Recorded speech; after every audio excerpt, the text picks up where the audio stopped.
Hello, my name is Eileen Trauth, and welcome to my webinar for the Virtual Summit on Responsible Research and Innovation for Smart Homes and Smart Health. Before I start the webinar, I'd like to give you a little background about myself and the perspectives that I bring to this webinar.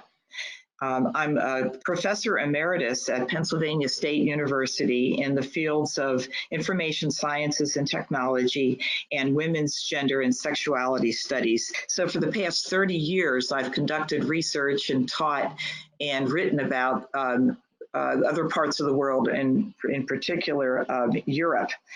In 1989, I had a Fulbright Award to go to Ireland and study the emergence of the Information and Knowledge Society in Ireland and the effect that this was having on economic development. In 2008, I returned to Europe with another Fulbright Award, this time to Austria, and I had a distinguished chair, a Fulbright distinguished chair in gender studies. In addition to those two awards, I've also had shorter visiting appointments in a number of countries in Australia, Canada, and South Africa, but the majority has been in Europe, where I've taught short courses and advised PhD students. This is my third European Union Advisory Board project that I've served on. The first was focused on women and barriers to their advancement in science and technology. So it was a gender-focused project. The second one that has just ended has also been a gender-focused project on women, in particularly in the area of information science and technology. So this project for me is broadening out, and it's bringing the gender perspective to a much larger project that's looking at responsible innovation and the development of appropriate technologies. And the third experience and expertise, if you will, that I bring to this is my own personal experience with in-home elder care. So for the last 9 years, I have been involved in elder care with my mother. My mother is now 102 and a half, and she lives in the home of one of my sisters. My mother has 6 daughters, and we take turns engaging in elder care. And in my sister's home, we typically go on the weekends or when we have holidays. And my sister, who has the home where my mother lives, during the day when my sister is at work, there's a parade of other elder caregivers, women who are not medical professionals, but who care for my mother. So I bring to this talk my experience with information science and technology, my experience with research, but also my personal experience with the use of the technologies that are being looked at in this project. So my role on the Live-In project is to consider the gender dimension. So the agenda for this webinar is to talk about what is meant by a gender dimension in responsible innovation, and why is a gender dimension important in responsible innovation, and then specifically, what might the gender dimension of responsible innovation for smart homes and smart health be? The European Union requires the gender dimension on its projects, but this isn't always understood, what it means and why a project should have it. Now, I'm aware that there's a variety of backgrounds of people who are watching this webinar. And so some of you might have a greater understanding about the effect, the direct and indirect effect of gender issues on projects. But I'm hoping that even if you have a strong background in the area, the way in which I talk about this might be beneficial to you as you try to explain gender dimension to other people. So the Horizon 2020 projects that this project Live-In is under that scheme. It has 2 aspects of a gender dimension. The first is human resources. And what this means is the expectation that every effort is made to have gender balanced research, implementation, and management teams. So every effort to try to reach a 50% goal, 50% gender representation. So a first question that might come to your minds would be, why do we need to have this? Well, The first answer is because you're in Europe, and the European Union has a fundamental value that's placed on the dignity and equality with respect to people, and this means with respect to women, and therefore equal participation in all aspects of life and work. And I would like to point out that gender equality isn't just the task of women, but it's the task of men as well. So it's crucial that men are involved in the goal of achieving gender equality in all aspects of life and work. Throughout my 20 years of doing gender research, I think about the first time I gave a talk, and this was, I think, in 2002, about the problem of the underrepresentation of women, specifically in the information technology field. And I was about 2 seconds into my talk about the problem of the gender imbalance when a man in the audience raised his hand and he said, "Why is this a problem?"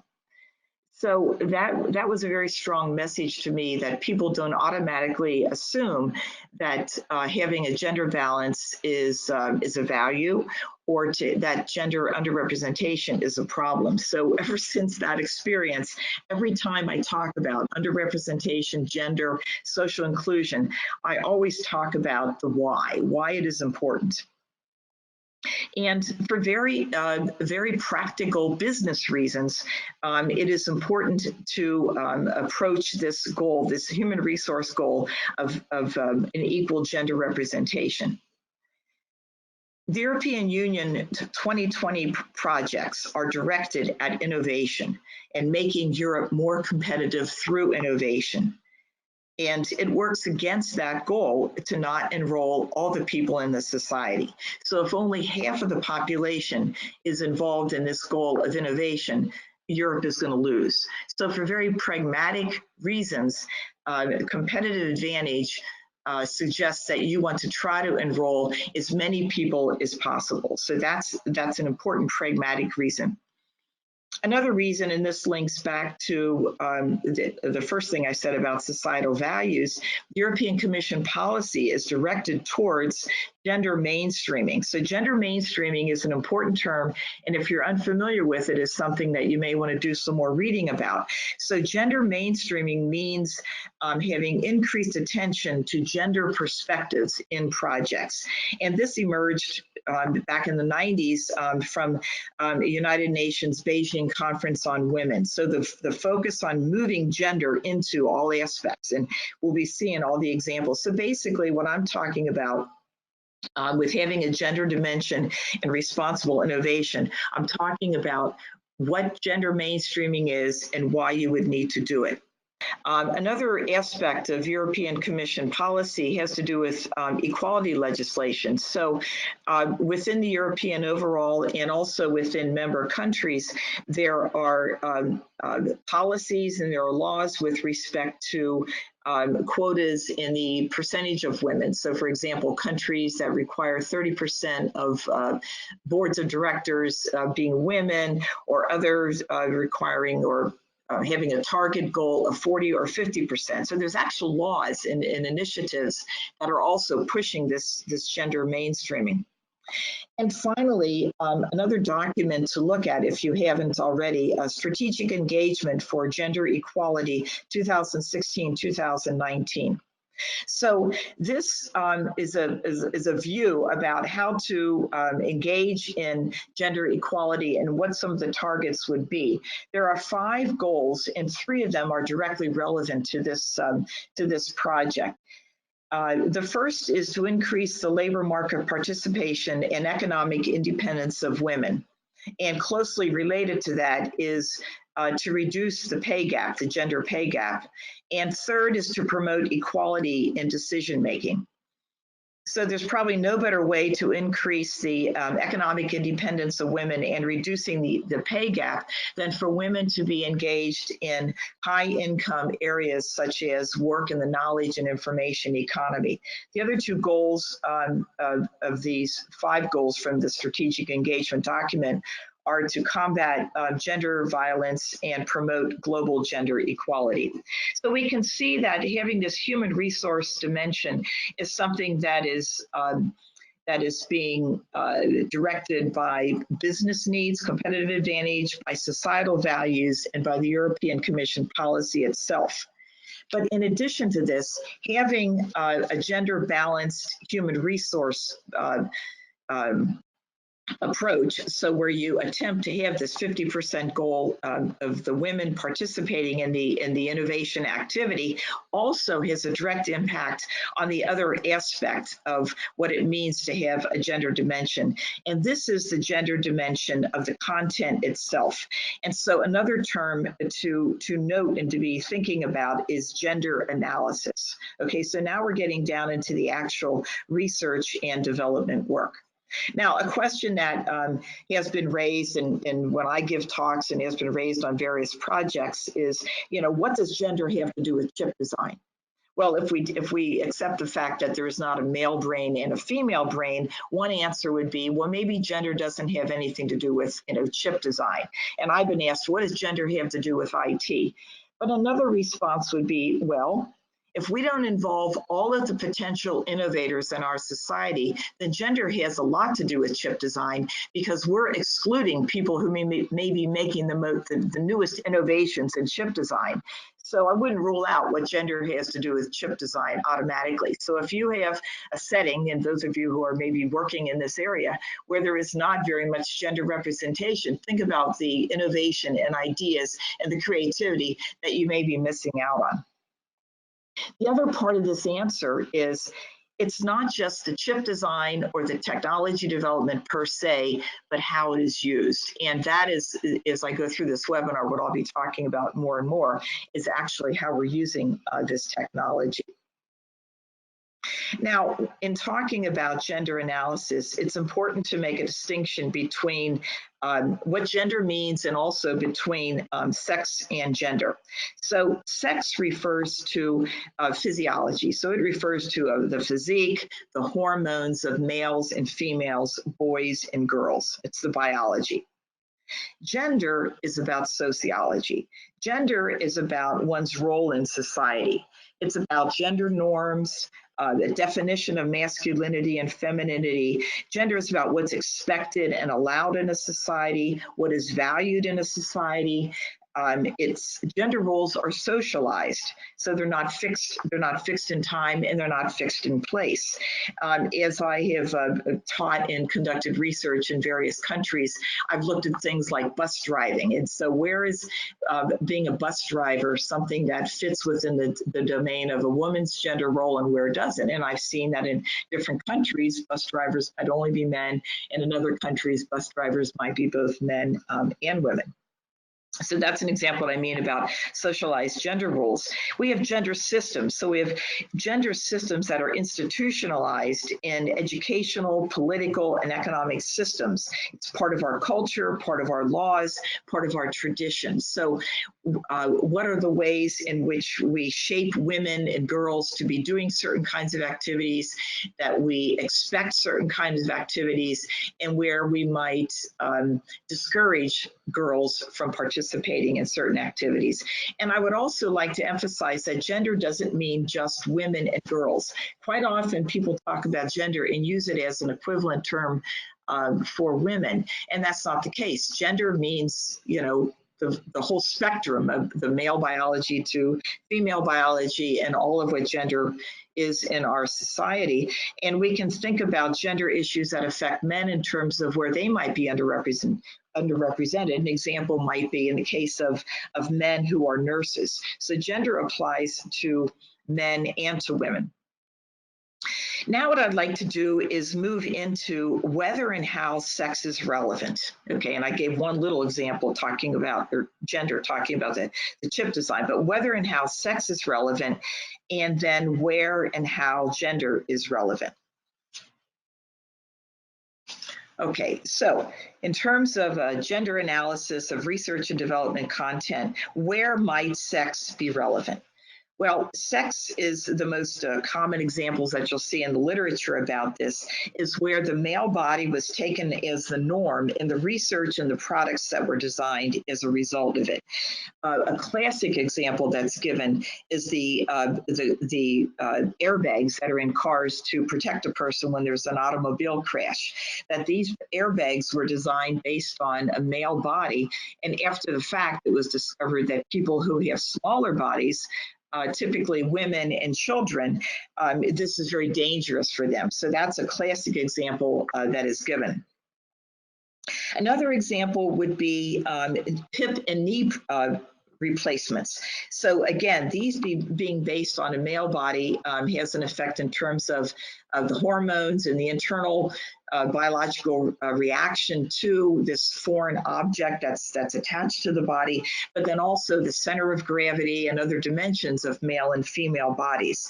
So the acceptance and rejection of these devices is affected by the fact that the research was done on the male body.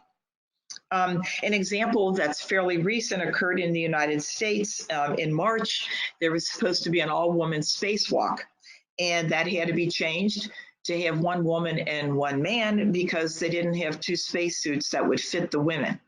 So there's a lot that goes into making these spacesuits, and it was easier to switch out and have a man go into the spacesuit that fit rather than readjust a spacesuit for a woman. So here I think we have a clear example of an unintended negative consequence to a woman who's not able to do the spacewalk that she was intending to do because of the design of the spacesuits. And there's other aspects of context.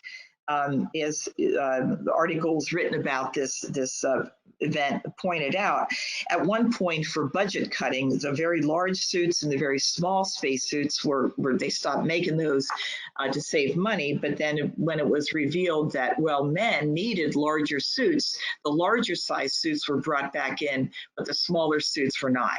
Now, was this intended? I don't think so. But who were the people designing these suits? Who was the user of these suits in mind when they were deciding which ones it was cost effective to have? So this is an example, again, of sex being relevant. And then finally, another example that is out there in the literature is that up until fairly recently, the cardiac research, at least in my experience in the United States, has been based on white middle-aged men.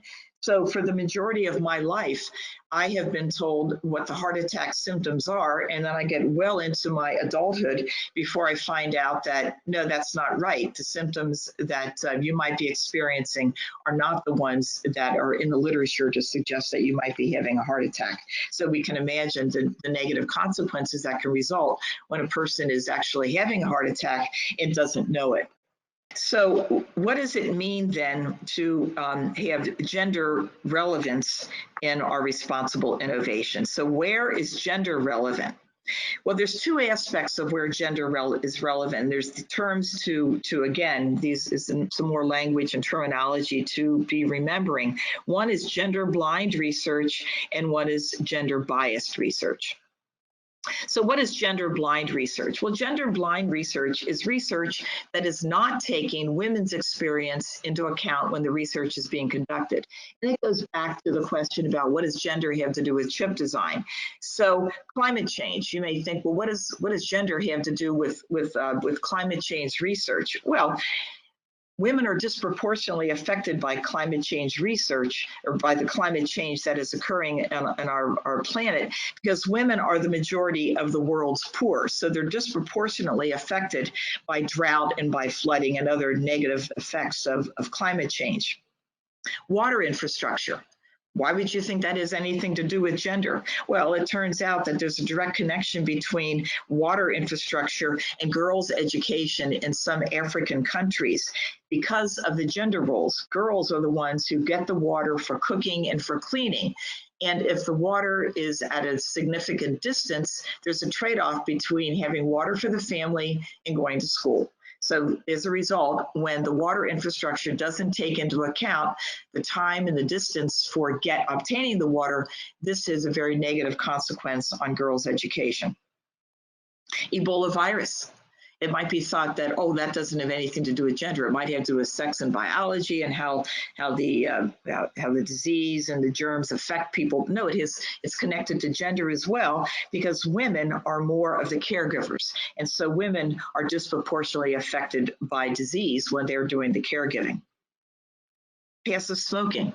Again, it's something that people may not think has anything to do with gender, but if you look at gender norms in different countries, if girls play indoors more than outdoors, then girls would be disproportionately affected. So these are all ways in which gender-blind research can have negative unintended consequences. What is gender-biased research? Gender-biased research is research that is making assumptions about men and women. So one study that was conducted in a Swedish city was about what is the snow removal policy. And on the face of it, it would seem like it makes sense. Well, first we do the roads and then we do the walking, cycling, public transport. Well, as it turns out, that policy was privileging men because it was men who were using the roads mostly for transport, and women were more using the walking, cycling, and public transport as a vehicle for moving about. So again, gender-biased research that would be probably unintended, but no one ever thought about it. Now, an example of gender-biased research affecting men would be a view that an eating disorder is a, quote, woman's problem. And so interventions being focused on women, but not recognizing that men also suffer from eating disorders and not building that into intervention plans. So we can see that gender-blind research and gender-biased research affects both men and women, boys and girls. So how do we have this gender dimension? How do we actually then respond to having gender-blind research and gender-biased research? Well, as I've already said, one way to do it is by having gender balance on the design teams. People bring not only their academic understanding, but also their lived experience. So as I said, I will be talking about my lived experience of caregiving a little bit later in this webinar. So by having a gender-balanced design team, you're going to be bringing in the lived experience of women into the research and into the decision-making. And I'd like to give an example. There was a story I was told in the United States about a consumer products company that produces baby diapers or nappies. And there was a meeting, it was all men who were scientists at this meeting, and there was a woman who was the secretary, and she was there to take notes. And they were discussing a new product that was being developed whereby chemicals would be put into the diapers, so that would be a way to treat diaper rash on babies rather than have to administer the cream or the chemicals, put them directly into the diapers. They're talking about, doing this, and then they got the inspiration that, well, if it helps to mitigate diaper rash once it occurs, maybe we should put this chemical in all the diapers, and that could help to prevent diaper rash. So the woman who was sitting there taking notes, she was not well educated. She was not a scientist. She did not have a PhD. I don't think she even had a university degree, but she was a mother. She took care of babies. And finally, she considered this a serious enough situation that she spoke up. And she said, do any of you have children? Have any of you changed diapers? The last thing in the world that a parent wants is to put chemicals that are unnecessary on a baby's skin. Well, these men simply didn't have the lived experience of that, and they were bringing their experience from the laboratory. And if chemicals were good to treat diaper rash, let's just put those chemicals in the diaper to, prevent diaper rash. So by having a gender-balanced design team, it leads to a greater likelihood that you could anticipate and you could avoid some of these unintended negative consequences. So that's another reason to have the gender balance. Now, the gender analysis in the design, development, testing. Gender analysis needs to go on throughout the entire life cycle, from design all the way through, not just at the end when it comes to testing. One way to try to address technology that is able to be best used by people is to talk about a persona. So in my world of information technology, it is common to have a persona to think about who's the user. And the whole idea of having a persona is to try to check our own thinking and to avoid something that's called I design, I, capital I dash design. And the idea of I design is designing with yourself in mind. Okay, so the idea is we'll have a persona of a user. I would like to suggest that we push this a little bit further and that we don't have a single user, but that we ought to have a personas of a variety of users when we're designing. So lay out who are all these different kinds of people and what is their lived experience and what are their needs when we're designing our technology. And second, perhaps we should be giving some thought to the personas of the design team. What are the characteristics? What are the identities of the design team who would bring their lived experience to the design process? So not just a group of people who have similar academic credentials, but people who represent a variety of lived experience. So that is a way to approach the gender analysis. Now, a question that comes up is, what is special about gender? So when we say that having a gender dimension provides for the goals of responsible innovation in terms of not just scientific quality, but also societal relevance, a question might be, well, okay, so we have a design team or we have user interactions where we try to involve input from a variety of groups of people who would be underrepresented in terms of race, ethnicity, disability, some things such as that, age. What is special about gender? Well, gender is something that everyone possesses. So not everyone possesses identity regarding disability or identity regarding a minority ethnicity or minority sexual orientation, but everyone possesses gender. And sometimes this can make, because gender is so pervasive, it can almost be invisible and in the background. The other danger with this is that everyone can be a quote expert when it comes to gender. So I've experienced women saying, well, you know, my husband dominates the television channel changer, watching televisions, all men are like that. So jumping from one experience to generalizing about all men.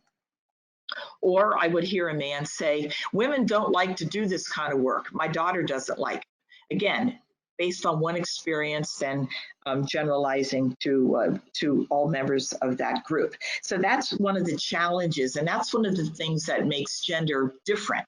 If we exclude gender analysis, we're excluding half the population. The other aspect of gender that's very important to keep in mind is that gender is part of intersectionality, which means every other identity type also involves gender. So when we're trying to have a representation of the points of view and the experience of a variety of people, it's very important that we bring this intersectionality into account. So in my experience in the United States, for example, if we have the input from a white woman and a black man, that is not going to give us the experience of a black woman.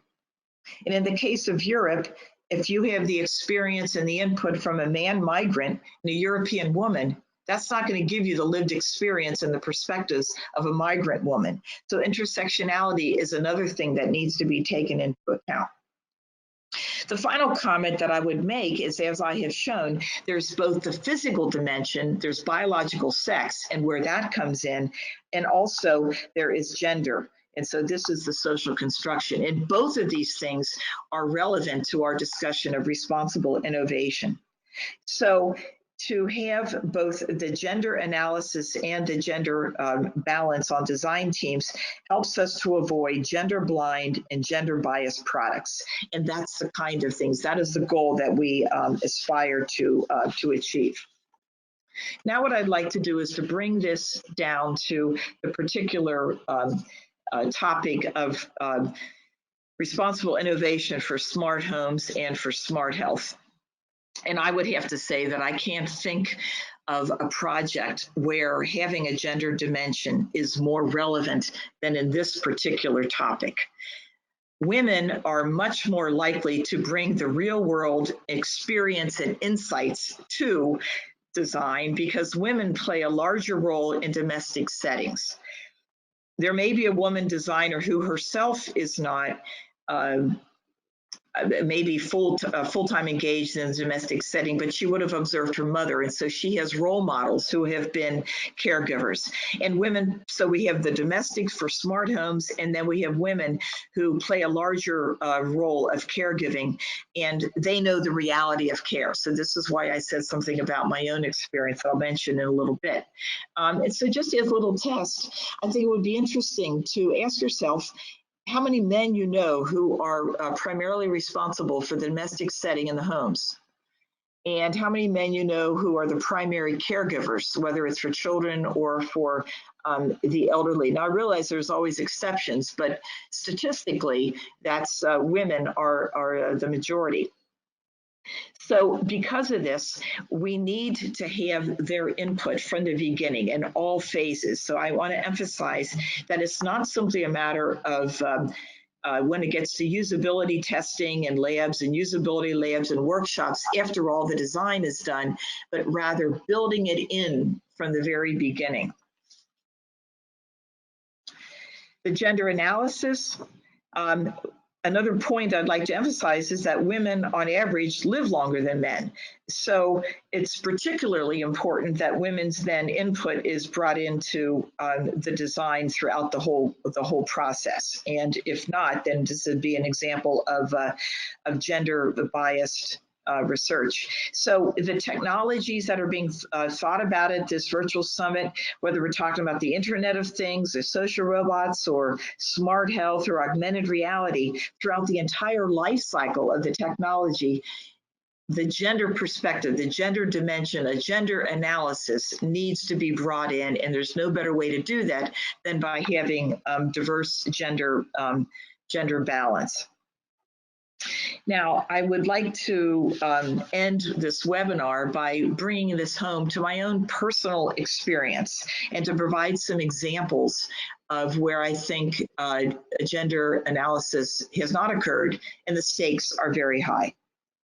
So, as I said in the beginning, my mother is 102 and a half. In October, she'll be 103 if she lives that long. She has been in declining health for the past 9 years. And so she's had a variety of types of technology to assist her with her health. And for the past 18 months, my mother has been in hospice or palliative care in home, in my sister's home. My mother has a deteriorating lung disease. So during the day, she has a cannula with oxygen feeding into her nose. And when she sleeps, she needs to wear the BiPAP ventilator machine.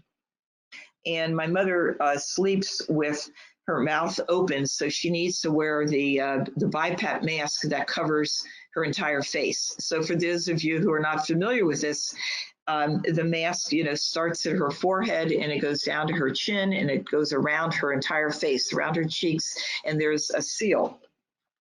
So let me just point out a few of the issues that none of my family members are medical experts. So this equipment, when we use it, needs to be intuitive and easy to use. And when the sisters aren't there, the caregivers who take care of my mother, they are also not medical experts. We're all women, but none of us is a medical expert. So the most glaring issue, which for the life of me, I cannot understand, when the machine is turned off, the on-off button shows green. Now, I've been in a lot of countries in the world, and I've yet to be in a place where green means off. So to me, this is a significant interface design issue. Now, I'm sure there's some logic to where the green is connected to the notion of on, but is not intuitive, and no one who's ever used this understands why green means off. Now, what's at stake? This is not like me having some difficulty, turning on my computer, or having some difficulty turning on the telephone or turning on the television set. This is life and death. If an inexperienced caregiver comes in, sees the light being green, her intuitive understanding is that green means on, and she'll think the machine is on, and my mother is not getting oxygen. Another aspect of this is that the company that provides the equipment only has 2 sizes of masks. So this goes back to the airbags and the spacesuits. they have an adult and they have a child. Now, my mother she is declining in health. Her face is shrinking, but the part of her face that is not shrinking is the length of her face from her forehead to her chin. So no matter how much body mass she loses and how small her cheeks become, her forehead and her chin are not going to shrink. So the child mask is never going to fit her. So it doesn't fit. As a result, when she's sleeping, air escapes out the side, so there's not a complete seal. That's a problem. But the bigger problem is the design of this BiPAP machine where green means off. So the smart feature that is always the setting for this machine is that when the mask is put on, a seal is created, and the smart machine understands that the mask is being worn, and it automatically turns the machine on. And when the seal is broken, the mask, it's understood or assumed that the mask is being removed, and it turns it off. Well, about 6 or 8 months ago, when our mother was behaving in a way in the mornings that seemed that she had been oxygen deprived, what we discovered is during the night, this is what was happening. And so it required quite a bit of insistence to make the respiratory therapist turn the smart device off. Now, this to me is a classic example of it's well-intentioned. It saves energy on the machine, and on some level in a laboratory it may seem like this makes a lot of sense to do, but if you look at the lived experience of people with masks that don't fit, in the night when they shift in bed and the mask gets ajar, the mask turns off. And again, this is a matter of life or death. So I can't emphasize enough the importance of bringing one's scientific knowledge, but also the lived experience of the scientist, of a diverse scientific team, and also in the gender analysis of a diverse group of potential users and those who are affected by the technology into all phases from the very beginning, not waiting until the very end. So I hope that this webinar has helped you to get a better idea of what it means to have a gender dimension in responsible innovation, and also why it is terribly important. So to have a gender balanced design team and to have a gender analysis in all phases of development can help to avoid gender blind and gender biased innovations for smart homes and smart health. Thank you.